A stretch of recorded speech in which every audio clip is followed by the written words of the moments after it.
So, do you guys want to travel into this dense thicket of both shrubs and small trees? I'm not talking big, huge pine trees or anything, because you can also see that there is a plateau off in the distance. Can I also gravitate away from the party, but just off to the side or something? Okay. For stealth reasons. All right. So you guys can just kind of move your tokens around in the area of which way you do want to go. So. Well, Meth Daddy, I appreciate it, man. I am honored Is there any way that I'm we the can first person that you've subscribed use to. our group thank you. a skill together to figure out maybe pool our knowledge of creatures to see if we can identify what creature that was? Sure. If you guys want to all do a nature check, which I believe would be wisdom, if you guys want to do a group check, this is a mechanic. Well, I'm sorry, nature is intelligence. So if you guys want to pool all of your knowledge together with all of your past, knowledge of battle and adventuring, how this works in 5th edition is everybody does the skill check. And if the majority of the members, which would be 3 in your case, if you roll successful, then it's the group skill check would work and it would be successful. So if you guys want to do that, that's fine with me. Holy shit! Wow. What happened? Wow. Was that Not only do we know what creature that is, but you used to date one. I used to ride on top of it. That's right. Wow, was that just a double 20? Wow, look at that. That's like 800 experience points in the A chat. 20 and a 20. Holy crap. I owe the chat 10 now. Well, you guys are killing it tonight. Let's save those for battle, guys. Yeah, exactly. Now I gotta save those. Wow, It's nice. all in the your way that you criticals. press the button. You have to give it a little English. All right, so you guys are able to determine that these are definitely goblins, and you think that the larger tracks could possibly be a bugbear, because Son of. you guys know that bugbears are part of the goblinoid family, and it's possible. It's probably there's a really good chance that that a bugbear is in the company of these goblins. They're rolling don't awesome yell about tonight. It, whisper to the group, hey guys, Wow, I love if there it. is goblin kind and you see them, they don't see us, stand back a little bit because I can speak their language, at least understand a little bit of language. I speak goblin kind. Oh, yeah, Goblin okay. kind. That's right. That's good. So you can talk this bugbear out of killing us. Perfect. Thank you. Yeah, so you guys were. Or, Go ahead. I'm sorry about that, Shalazar. Go ahead. no, I was gonna say we can go in that that overcoat and just hide and pretend to be a goblin. No, I don't know about that. I think you guys are a little bit too big. Although Xibit, he could probably Shalazar, you could probably pass for a goblin as well. But I think Oh, I don't know if that's an Zodia, insult or not. That's an insult. That is an insult. No, but there's and now if it was everybody was drunk and that was thrown out, then yeah, I'm sure that would probably be an insult. But in a time like this, no, it wouldn't be an insult because it would actually be advantageous to not only you but the entire group. So, yeah. Well, sadly, I don't have any goblin disguises. I do have one costume, but it's basically Damn. a juggler's costume. So, unless goblins like to juggle, I think we're in trouble. Maybe we can kill one and take his. Nah. Take his skin. We'll skin him alive, and we'll wear it like Wear a his skin. trophy. That's a little harsh, but yeah, I get where you're going. Oh my goodness, this is awesome. So you guys were basically traveling throughout this swampy bog for probably about 2 hours. And when you guys get to the end of this, there's starting to be some pretty large boulders and nice places to take cover just in case. Now, as you guys are starting to get to the end of this small tree line, you notice that there's a trail that starts, and this trail is actually leading to the mouth of a cave that's actually in the side of this rocky hill. That's leading out of the bog of where you're just coming from. So, all of the brush and the other low vegetation that's around you in these rocks actually allow you guys to you're hidden pretty much. And as you guys are coming up to this, you see that at the entrance, you see that there is a goblin talking in common. Actually, this goblin is talking to a human-sized figure, not a bugbear, and this human figure is dressed in like a heavy traveling cloak, and you can't make out his face because he has a like a robe or a hood on his jacket. So the voice of the male is definitely, you can tell that it's definitely human. And you can just tell by the way he's standing as a male as well. You don't see any chest or anything like that from a woman. So, although a woman couldn't have a chest, but I'm just saying, you guys can tell that this is a guy. So, can we notice any? Any distinguishing emblems or associations on his cloak? Or if he has a lute on his back, because it's actually Banderas in disguise. Banderas, no. But you can hear the goblin that is speaking in broken common. The goblin says, and this is just as everyone is starting to hush, hush, hush, and get down. The goblin says, "Only one raiding group returns. They will bring prisoners. The other raiding groups will return later. No more snake coin people found here." And the human says nothing for a couple seconds, and then he starts to gesture with his hands, and he says, "Excellent.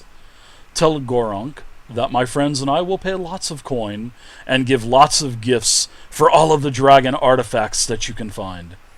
And also, kill any of the humans where you find here around your home." And the goblin nods, kind of jumps a little bit and yells, "Ah, shinies!" And as the goblin is kind of dancing around in the circle, the cloaked figure whispers and mutters something and just simply vanishes. With just the snap of a finger, just vanishes. And the goblin goes back into the cave.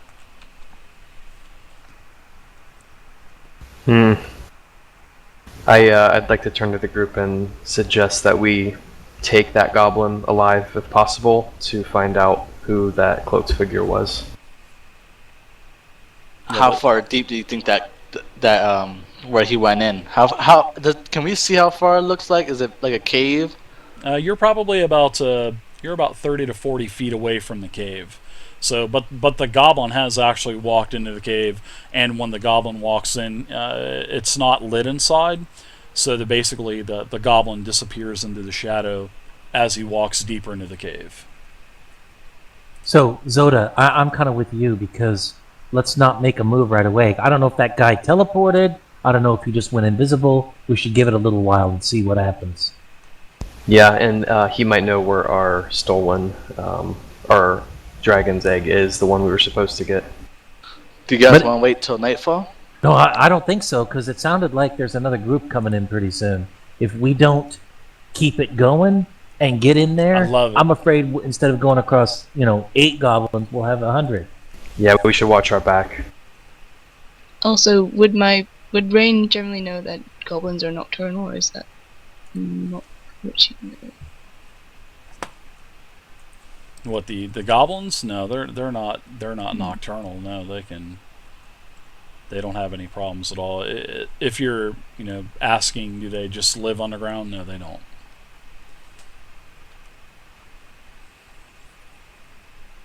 Can they see at night, like really good? Of course, yeah. That they can see it in the dark.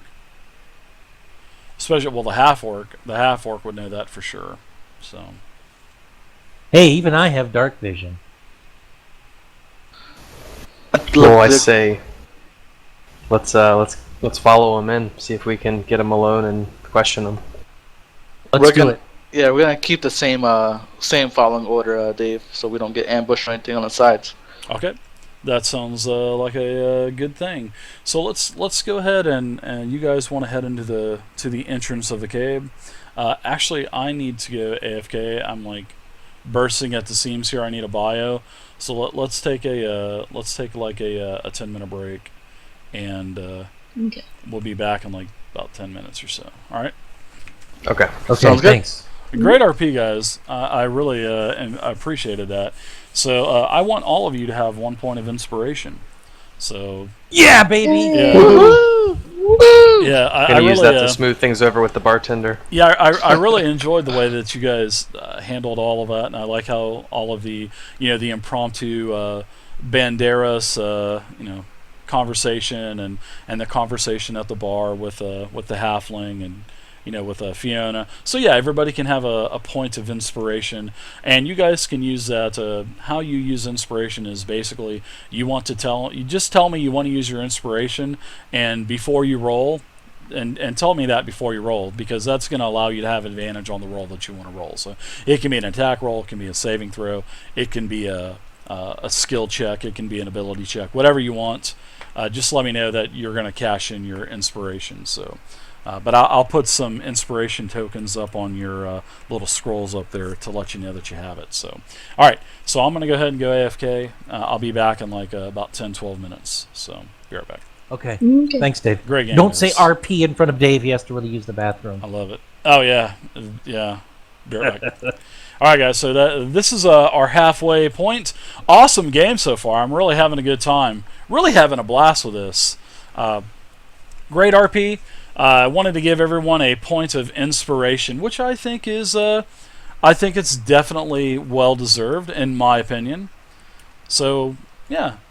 Inspiration is a nice new feature that D&D 5e has, and you can use inspiration in different ways. I mean, I've let players, they've rolled like a miss or something, and they said, "Hey, can I use my inspiration?" And sure, I mean, why not? I mean, it's like a bonus for the character, so no problem at all.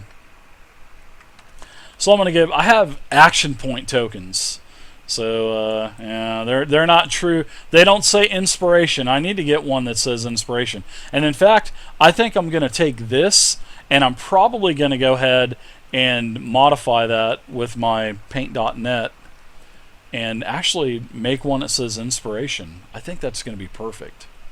So I'm going to do that. That needs to go on my list. And I'm going to let everyone have 1 point of inspiration. What do you guys think? I think it was well warranted, in my opinion.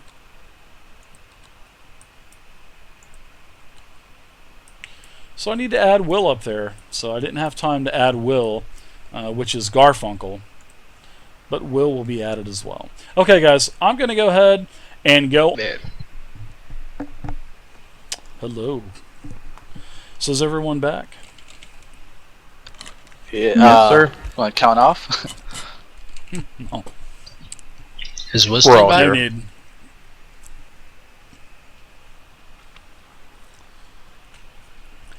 So you just saw this goblin in what appears to, well, definitely sounded like a human. You saw them have a conversation, and you saw the human just disappear into thin air.